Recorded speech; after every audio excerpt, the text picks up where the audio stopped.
Ano po ang hindi dapat na makalimutan, kapatid na Dan, ng mga nagpapasalamat po sa ating Panginoong Diyos? Pakinggan po ninyo, dito po sa aklat naman ng mga awit, sa 111, mga talatang 1 hanggang sa talatang 8. Purihin ang Panginoon, aking pasasalamatan ang Panginoon ng aking buong puso, samantalang ako'y nakikipagtipon sa kanyang banal na bayan.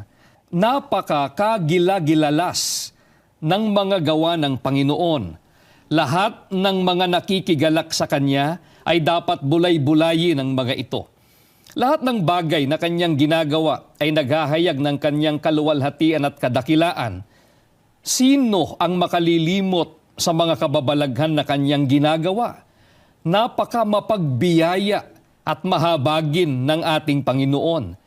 Siya ay nagbibigay ng pagkain sa kanila na nagtitiwala sa Kanya.